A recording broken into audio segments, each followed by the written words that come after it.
Hi everyone, it's Ren here. You probably know who it is by now. And today I decided that I was going to continue with this streak of videos on INFJness that I like making when I don't feel like either entertaining or boring people with my philosophical, like more sort of technical philosophical stuff. So today I would just like to return lightly to this idea that INFJs sort of are of a type that is kind of made to suffer in the world. I mean, I'm saying that kind of half as a joke, but you do hear that, like, given their makeup in terms of function use, in terms of their having introverted intuition together with extroverted feeling, particularly, but also introverted thinking as a tertiary function, you do hear that that kind of functional makeup is can be tough. To navigate in society. And let me try to, yeah, this is probably better. Poster as always. My annoying face as always. So yeah, you do hear that INFJs sort of function in such a way that life can be tough for them, perhaps more so, more tortured than it can be for most other types.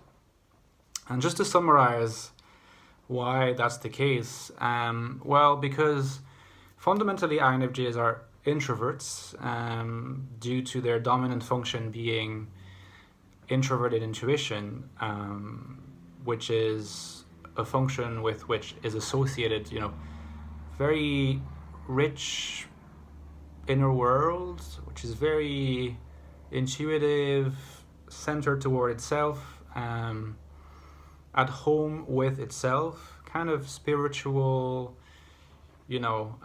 sense of like floating around. At least that's how it is for me. So it's a home. It's like an introversion of an intuitive nature. Hence its name. Of course, many other things can be said about it, but for the purposes of this video, I'll just say only that. And so it's a world that is such that INFJs feel very at home in it, and it's not a world that is easy to share with others, insofar as it is our world as INFJs. Just because it's quite abstract, very individual, and at the same time, because not a lot of people actually have that function. I mean, as a dominant function, introverted intuition, which is called NI, as an abbreviation, is probably the dominant function of like 3% of the population. So you're talking about taking 100 people and having only 3 people with that function. And depending on where you live, depending on what you do in life, you could be sort of in places where there are almost no introverted intuitives, so that can be a lonely thing, and you hear that INFJs have the sense of loneliness. Now, the sense of loneliness and sort of being, not easily connecting with other people because NI is an unusual function to have as dominant. Exacerbating that is the fact that our auxiliary function, the auxiliary function of INFJs, is extroverted feeling, which means that our decision making is others directed. We relate to others as a way to make decisions, and also as a way to fully get to express and make sense of our feelings. I think that that's the fundamental difference with INFPs, is that INFPs are dominant introverted feelers, which means that really, from what I understand of INFPs, having INFP friends, and also very introverted ENFPs that are very in touch with their emotions, FI dominance and auxiliaries, they do like have a sense of like living with their feelings and emotions, very much in the same way that INFJs live with this world of like intuition, insights, symbols that's in their minds, and that they live with as their kind of their little private world. It's dominated by this. For INFPs, it is emotions. Well, in the case of INFJs, at least from my experience, that's not really the case. Like, we are very emotional, of course. We're very sensitive. We're very perceptive, but our number one perception is a perception related to insights.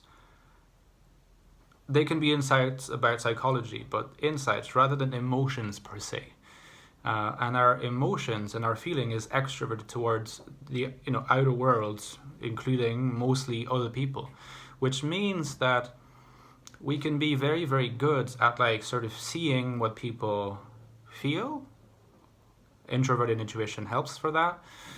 Telling them how they feel, helping them sort of make sense of how they feel and make decisions about that, about, if decisions have to be made. So we're very, very comfortable with like listening to others and giving advice if we are ourselves not too introverted.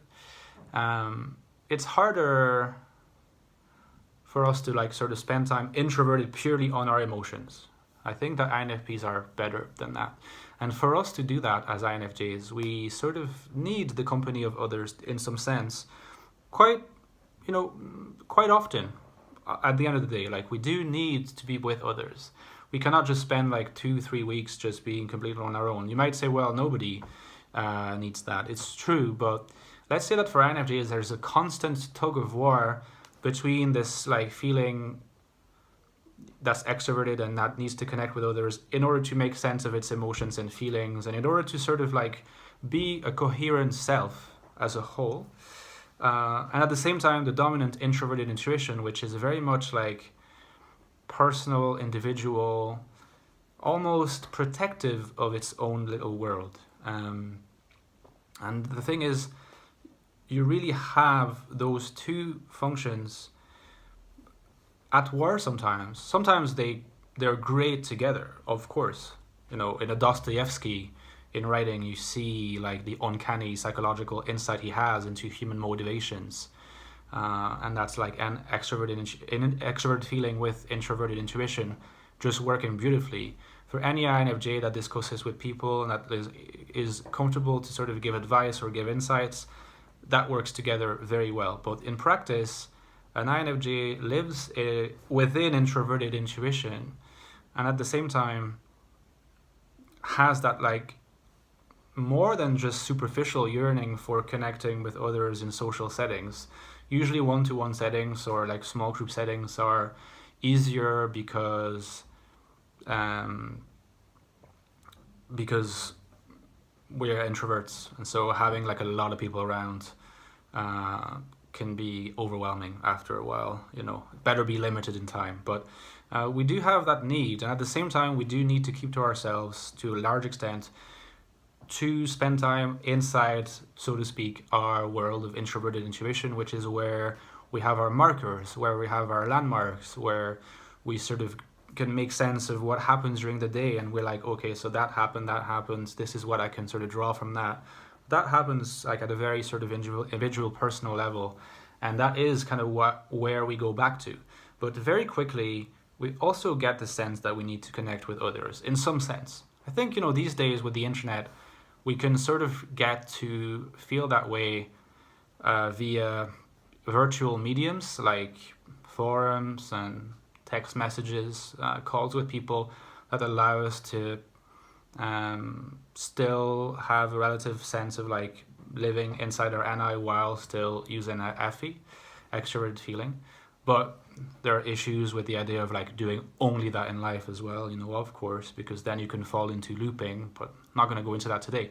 So you see that if you take any other type, like it's rare that this kind of, tug of war happens to the same extent, because of the types that have extroverted feeling, like usually the tug of war doesn't happen as much because either the extroverted feeling is dominant, like in ENFJs, or it is auxiliary to a sensing function, like in ISFJs, like who have introverted sensing, which in a sense brings them closer to the world as a rule, like by itself. The inner world is not as esoteric and abstract, and perhaps not quite as retreated toward itself as in the case of introverted intuition. So yeah, like,